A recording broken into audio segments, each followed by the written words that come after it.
What if the first entrance into the conversation with the digital world was something that me at my best got to say to something at me at my most susceptible? How does that play out in people's lives? People's relationships, their emotional life, ability to attend or focus their mind. Phone use, I feel like, is the battleground that myself and a lot of people fight the war for their attention in their lives. ClearSpace, the little tagline is, eliminate compulsive phone use forever. There's a complete misalignment of their intention and attention. You go to respond to a text message and maybe it's an urgent one, and then you end up getting dragged into a feed. I don't think anybody, when they were developing technology, said, oh, here's a good way to diminish people's ability to make decisions. And yet, that's what we find going on. Have you ever felt that you needed the time and space to let your soul catch up with your body? I'm not even going to ask who you were quoting and all of that stuff. Figure out what the right way to occupy the digital spaces that we all exist in are. And every time you make an investment in that, you're kind of moving the needle for the entire tribe.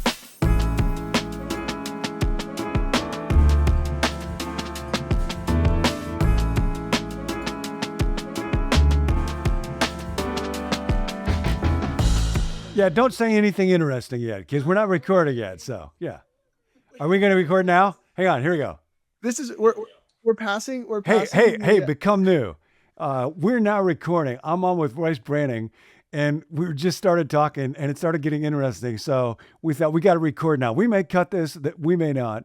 Okay. That was going to be the question I was going to say before we actually just hit the record button, which is, does this get edited? And so if I say something wrong, can we go back? This can totally get edited.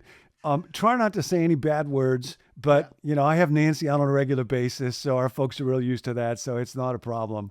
But just so everybody knows, in case we do put all this footage in here, this is Royce Branning. We're doing a series called You Should Get Out More. By the way, you should get out more. We're looking at how do you navigate technology and spirituality, spiritual life, spiritual growth, especially for parents with kids or any of us that have anybody younger in our life, but for all of us personally too. Teach us to number our days so that we might gain a heart of wisdom, the psalmist says.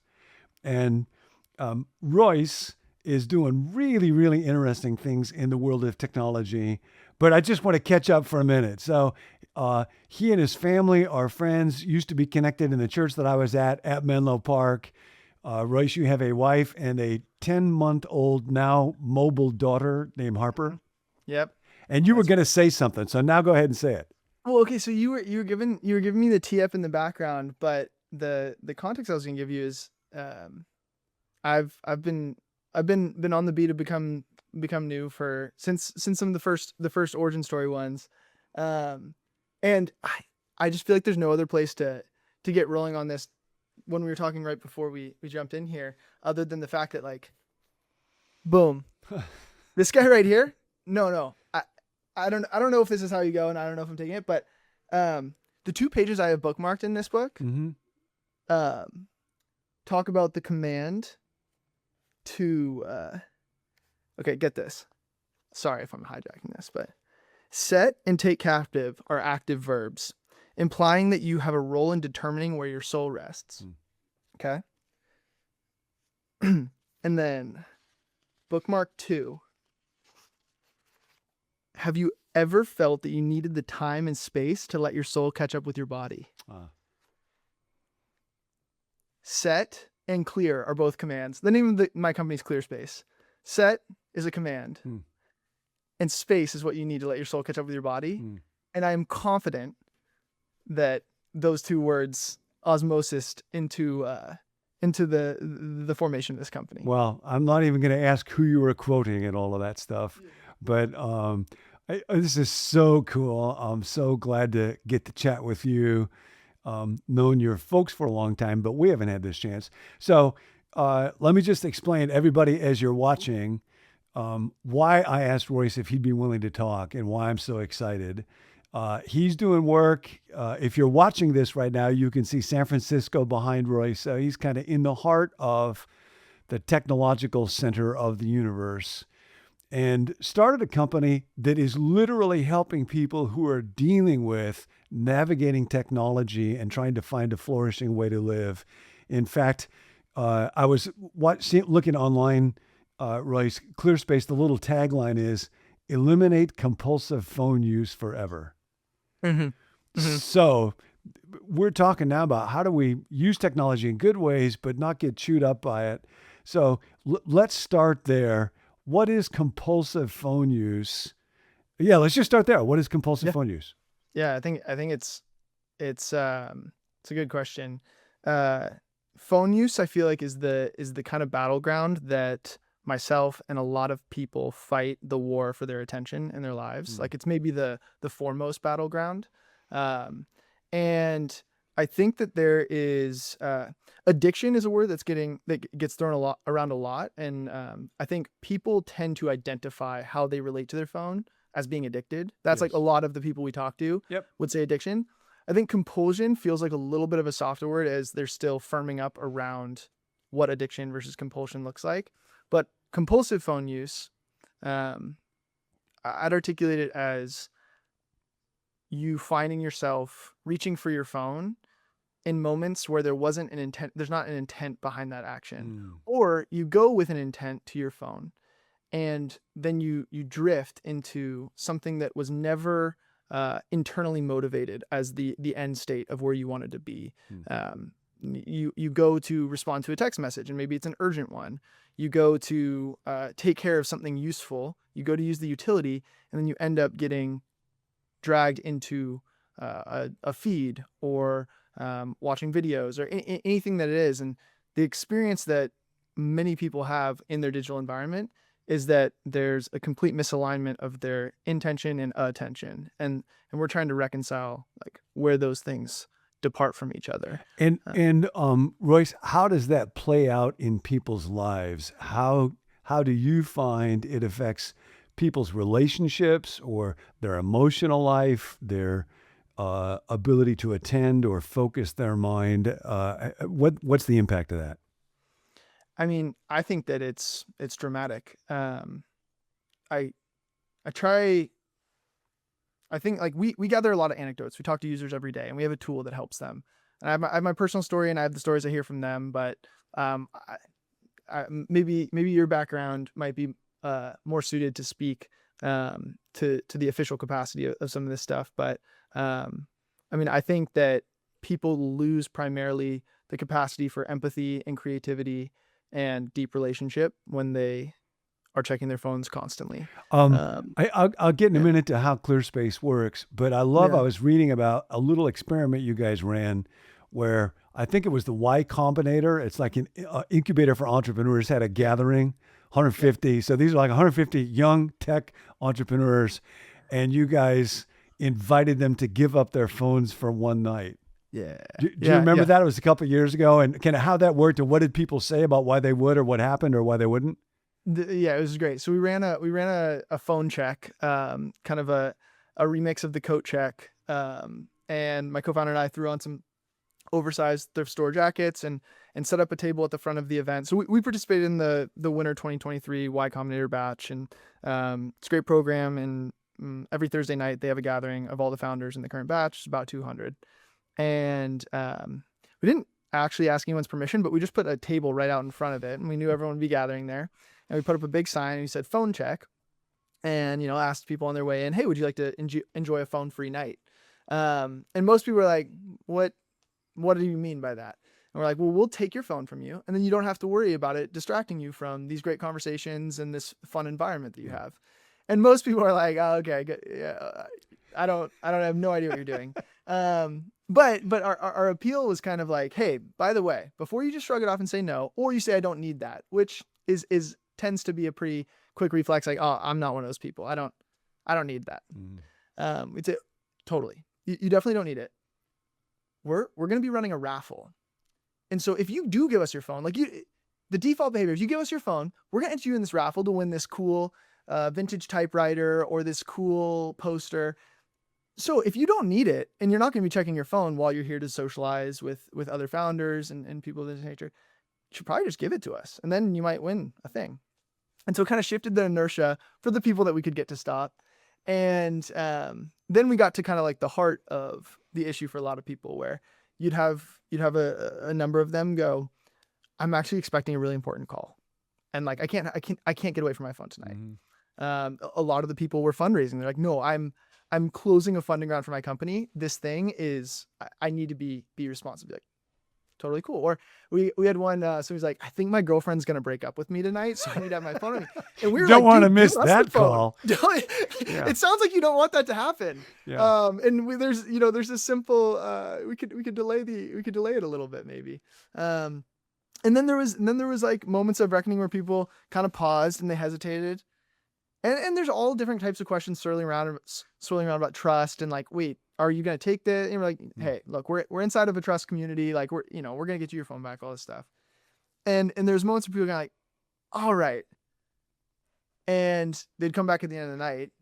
One other thing we'd do, actually, we'd give them a little sticker that was like phone free. Huh. And the coolest thing we heard was they're like, I connected with all the other phone free people. It was like this little like, hey, Wow. Oh, you want phone free? Like, isn't that kind of weird? Like a 12-step community for people with phones. Yeah. So we ran this little experiment, and it surfaced a ton of interesting, fun aspects. We actually had a ton of requests come from people after that for us to run phone checks at their events. We're better at software than we are at like logistically facilitating phone checks at events, but it was kind of a cool moment to capture like the heart of the issue that we're trying to solve with software. So tell us a bit about ClearSpace, and just to let everybody know, we don't do ads on Become New, so this is not like product placement. It's just, this is what you do is so related to the journey that we're trying to help people navigate. I thought I would love for us to be able to learn about you. How does ClearSpace work? How do you help free people from compulsive phone use? And how did it get started? What's the origin story? Yeah, totally. I mean, like in the most practical sense, our main product today is an iPhone app that intervenes in compulsive app opens. So what we do is we give people the ability to identify which apps on their phone they feel like they spend too much time on, or they open too frequently throughout the day. For example, are there some that would be? Yeah, Instagram's the number one. It might be worth mentioning and be interesting. Most of our users are millennials. So I'm 29. It's like those of us who are digital natives and grew up with these devices in the digital realm, and we're kind of coming to figure out that as adults, that's compromising what we think it means to live a flourishing life. And so Instagram would be a really popular one, TikTok, but we have a ton of people that use LinkedIn or email. And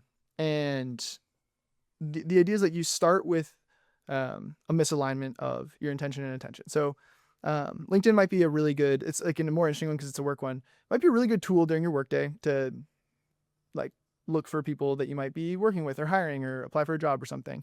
But in the evenings, it might be something that's taking you away from the dinner table or from focusing on a book or whatever you like to do.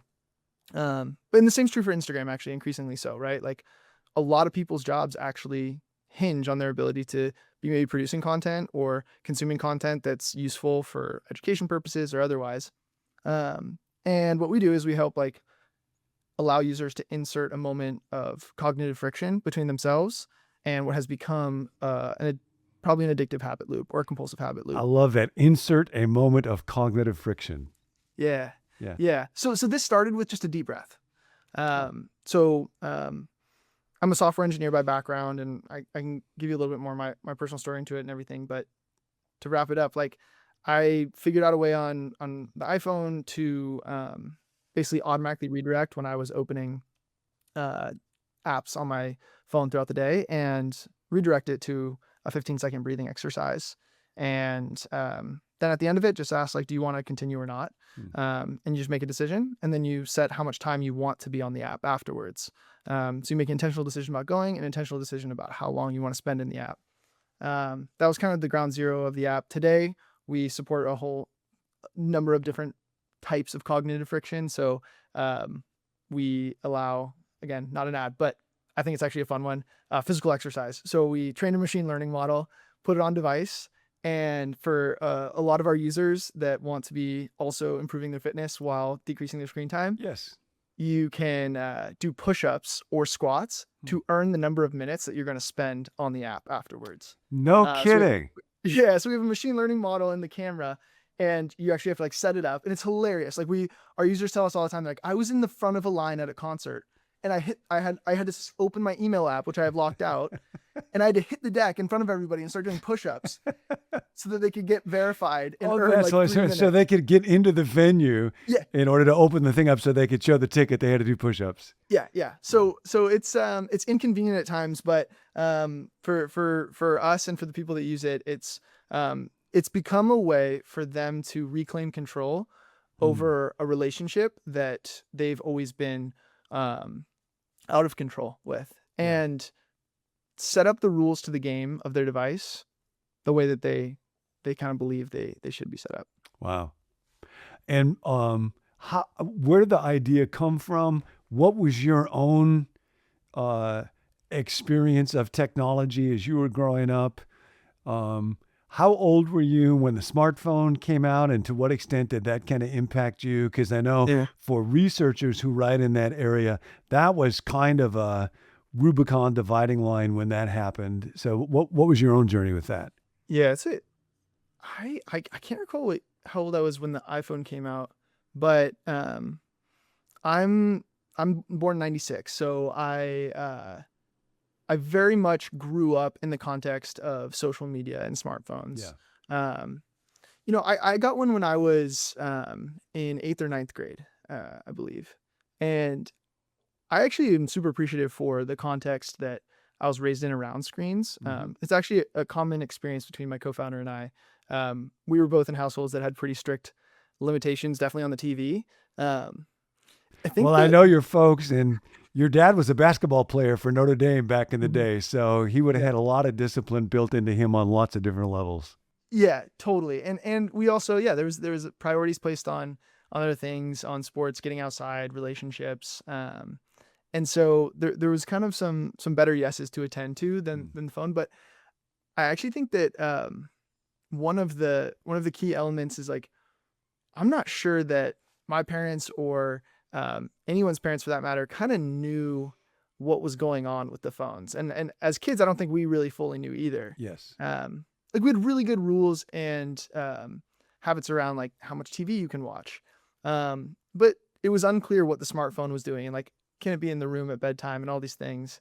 And so I think that the actual, like, real instructive motion of kind of my coming of age years around technology is watching in middle school as like really the experience that people used to hang out after school and play basketball. And all of a sudden that shifted to, like, all right, are you in the Call of Duty lobby? Like, are you online gaming together? Yes. And then, maybe it was people going downtown to get lunch after school. And then it was like, okay, but the meetup spot is on Snapchat now, so you better have Snapchat. And like the conversations and the topics and how people are getting together, everything just kind of moved into the digital world. And the feeds weren't actually that crazy then, but then the feeds arrived. And all of a sudden it was kind of like, this is a little bit more the place to get belonging and relationship than the real life experiences. And so I think that was kind of like something that myself, my co-founder Oliver, that we feel like we like lived through, was this kind of like relocating of our lives. It's great language. realm. I love what you said too about that idea of finding the better yes. Yeah. Say a little more about that. I don't know. I came in hot with telling you a little bit about truly the language from the words that you spoke at Menlo when I was growing up, and a number of other I think frankly words of I don't know if prophetic is a good word, but like It's just spiritual wisdom. Spiritual wisdom around like what was being compromised in real time by the internet's encroachment into kind of the patterns of life. Like we kind of live, like kind of walked across this threshold of like maybe even just like a minority to a majority of life was getting lived out, it seemed like in the real world, and then all of a sudden in the digital world. Mm-hmm. And it felt like there's a snapshot of like, oh, this is what we just lost. Does nobody just hangs around anymore and figures out what to do? Like, we have to be on here messaging each other, and if you want to be messaging each other, you should have a good streak so that people know that you have other friends that you're hanging out. Like, all these dynamics were kind of starting to happen in the social realm. Yes. And to get to the better yes, this was other wisdom that I received in a community I was a part of when I was at school at Notre Dame, South Bend City Church. Talked about Pastor Jason Miller talked about you have to say the necessary no's to say the better yeses in your life, and it's latent in all sorts of the constraints to like good things run wild type stuff, and like. Yeah, I don't know if that's too hard of a pivot, but like truly, when I think about the problem we're solving and what we're kind of trying to do, it's really just trying to build an interface for humans to engage with the digital world in a way that like gives them a credible way to create the type of structures that they want to live inside of. I was actually thinking as you were talking in Romans 12, it's kind of classic statement from Paul where he talks about presenting your body a living sacrifice. Yeah. And of course, screens are something that we do with our bodies or sometimes abstain from doing with our bodies. And then he says, don't let, one translation, the world squeeze you into its mold. Don't be conformed, but be transformed by the renewing of your mind.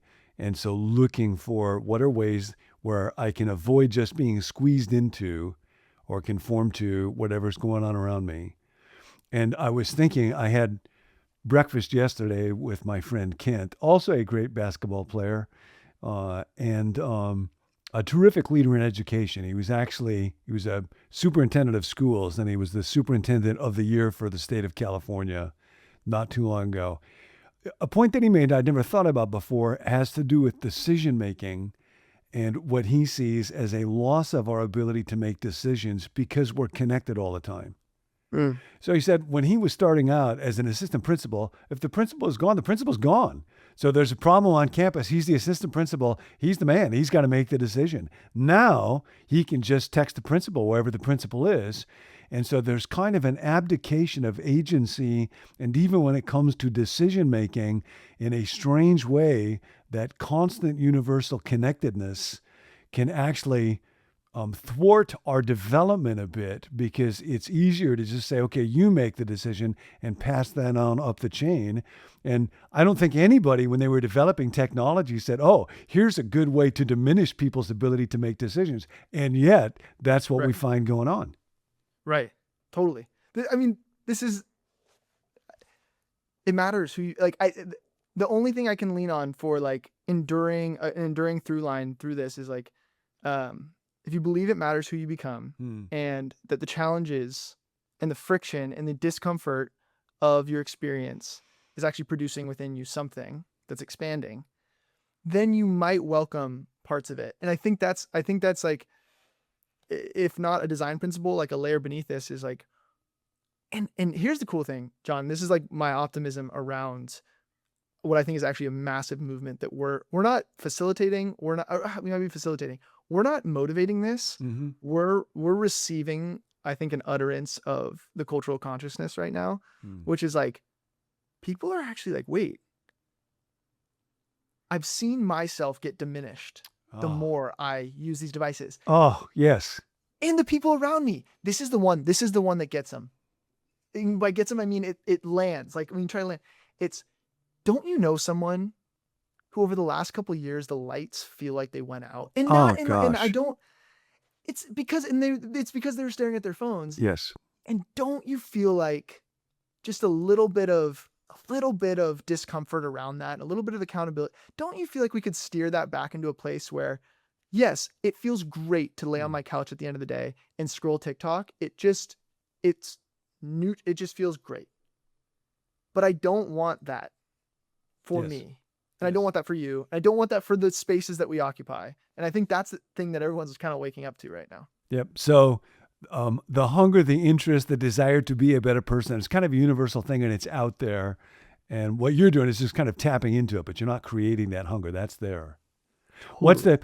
the response been so far? Tell me a little bit about Yeah. since it's been going. How do people respond? Do they just think this is the dumbest thing in the world, or can't wait, or what? How's that working out?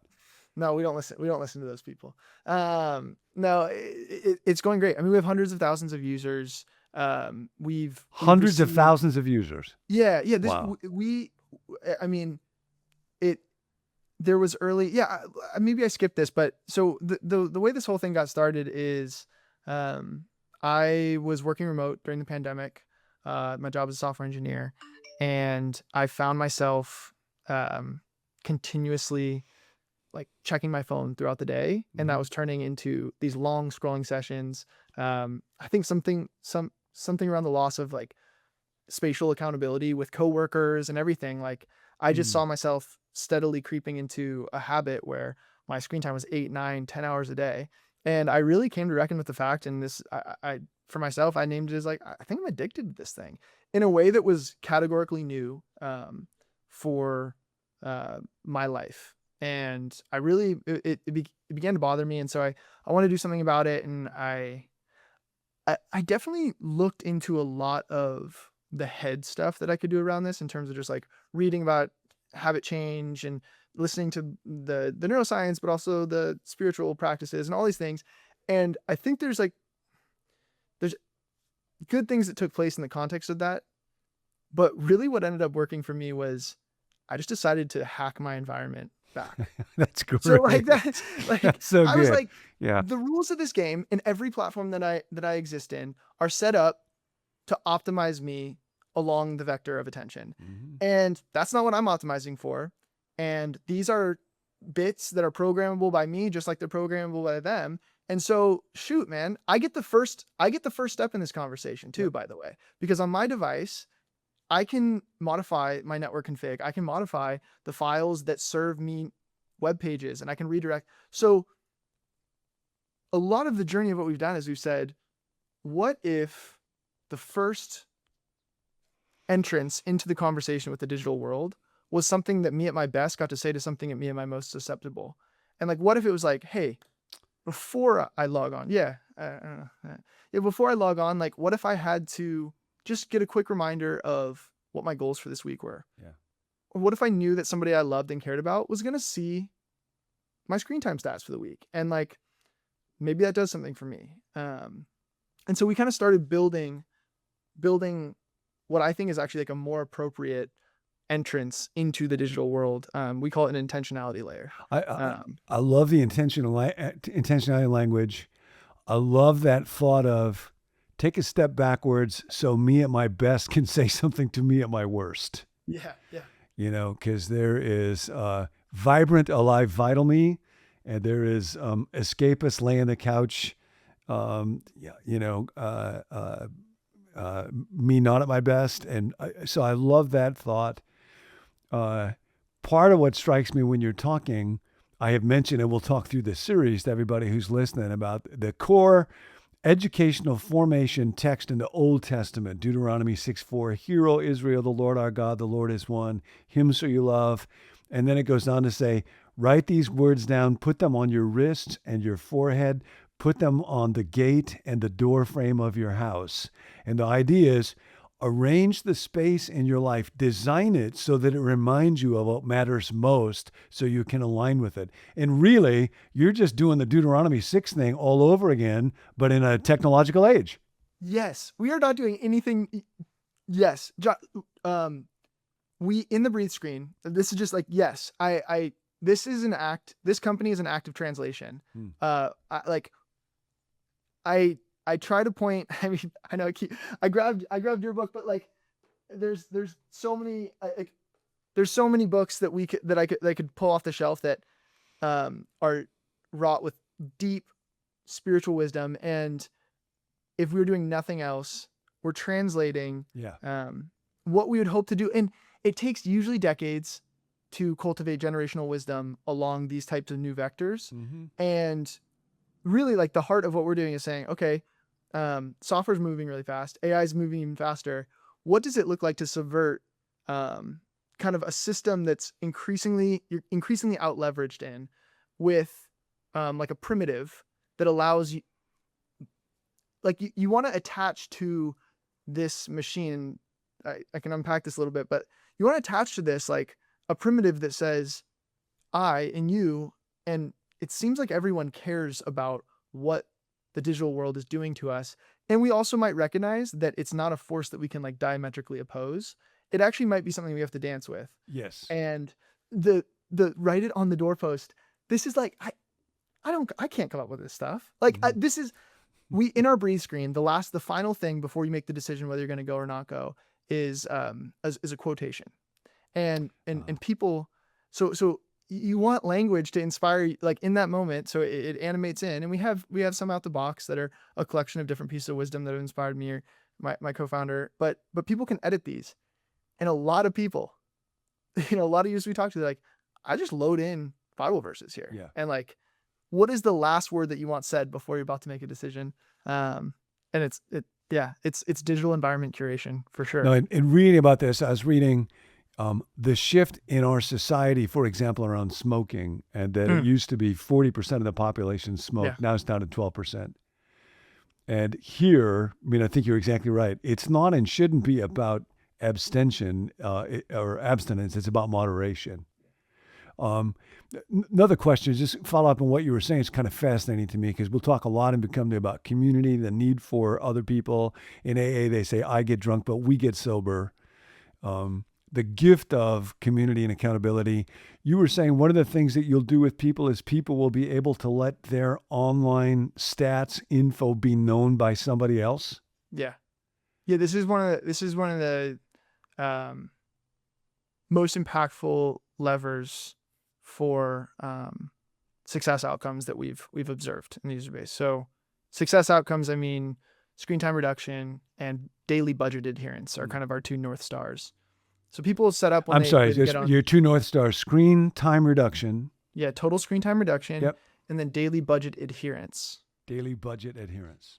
So when somebody gets onto the application, they set a budget for how many times a day they would ideally open a given app.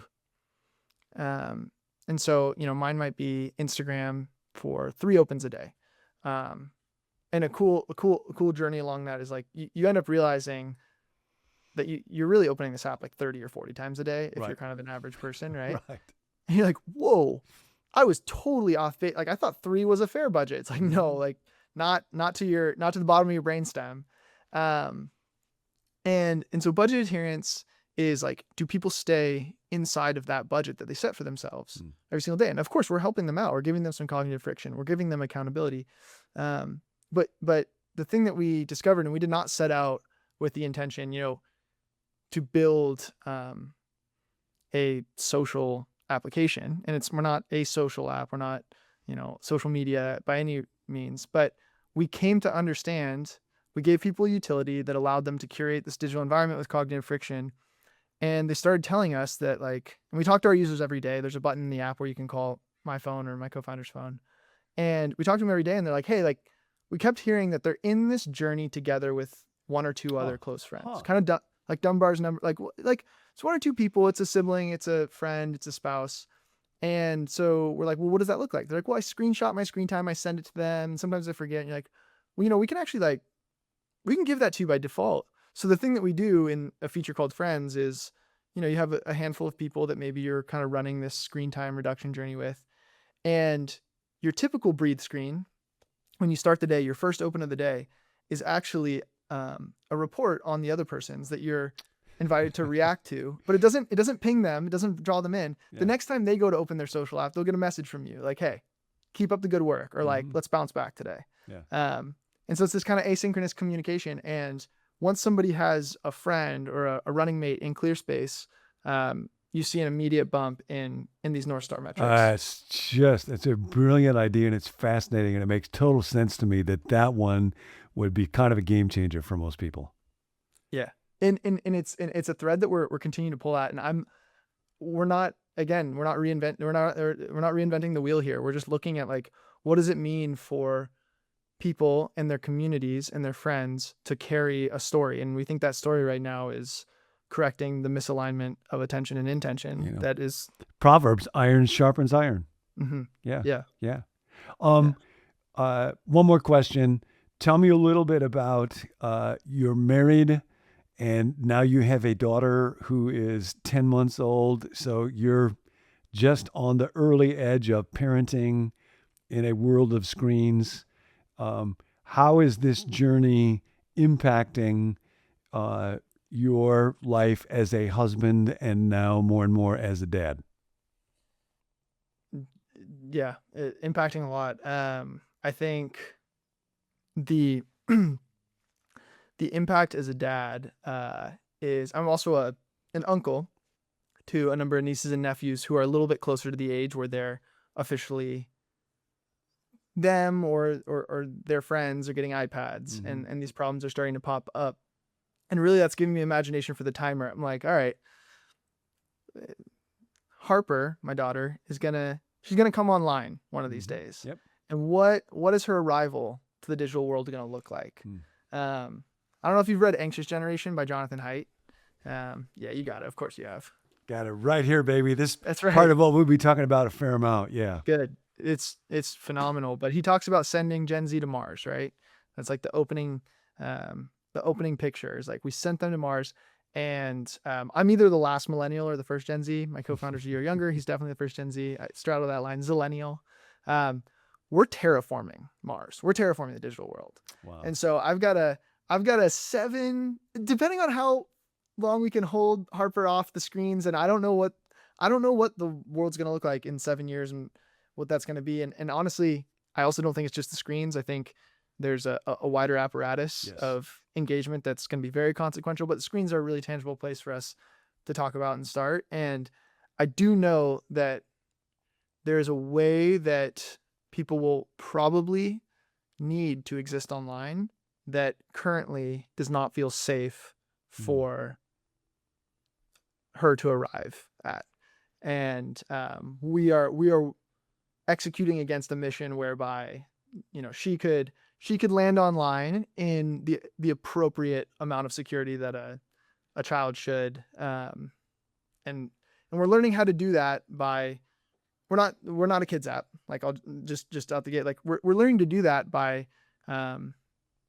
figuring out what it means for ourselves to live healthily in these environments. And we think that that as individuals who have seen both sides come to terraform this space, that it might be safe for the communities we exist in and the next generation coming up. Yeah, that I was so struck by the thesis Jonathan writes in that book, which is we overprotect our children in the real world and we underprotect them in the online world. Totally. Yeah. Totally. Yeah. Yeah.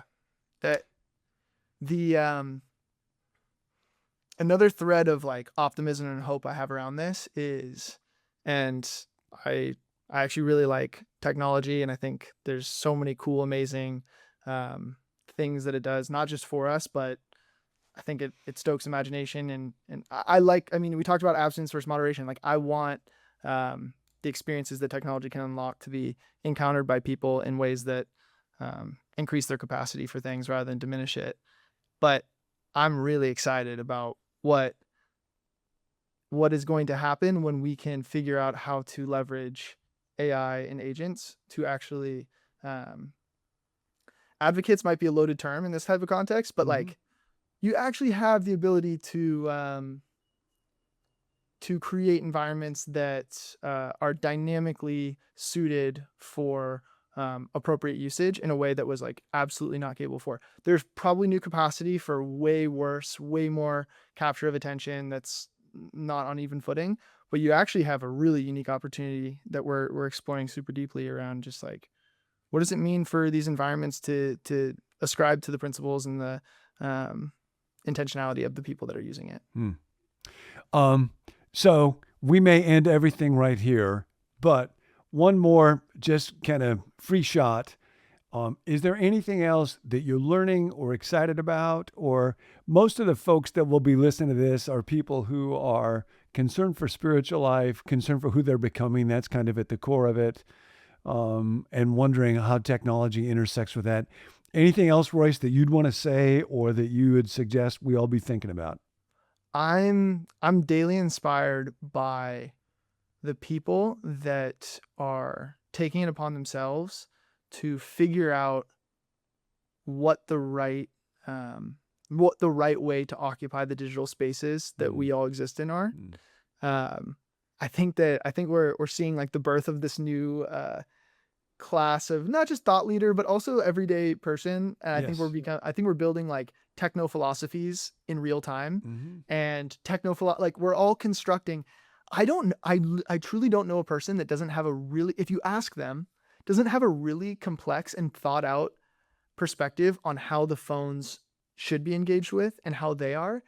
And so I would say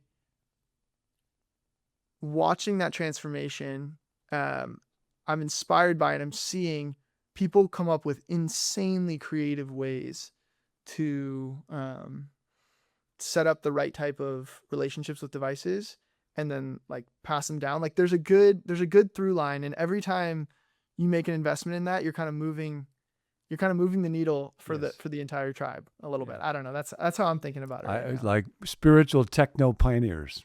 Yeah. That's what we need. I don't know if that's a thing, but we're seeing it. It's a thing now, baby. Yeah. Royce, this has been fabulous. I hope tons of people get to listen to this, get exposed to this. I hope that your work just mushrooms and impacts and helps people, parents, children to flourish. I am so, so grateful. And it's just been so much fun. You have a great gift for describing and an infectious spirit around it. So, man, keep going, and thank you. Thank you, John. And thank you for your work and your words. Like I if there's nothing else that I say today, it's like I hope you recognize some of what has come out of the words that you've spoken or facilitated over the years in the software we're building, because it's there. Well, thank you. All right, brother. Take care. All right. You too. Hey, thanks for joining us. Be sure to subscribe so you don't miss any future episodes from John. You can also visit our website, becomenew.com, to access all of our videos there, or subscribe for the emails that go with each video. But my personal favorite way to stay in the loop with Become New is by text. We will send you a text message every morning that we release a new video with the title of that video and just the link to the video. So if you want that, you can text the word BECOME to the number 855-888-0444, and we'll get those messages to you. If you've got a prayer request, there's a group of us who meet each weekday, Monday through Friday, for 1 hour to pray for viewers just like yourself. So you can text or email us your prayer request at 855-888-0444 or at connect@becomenew.com. Remember, the most important thing about your life is the person you become. We'll see you next time.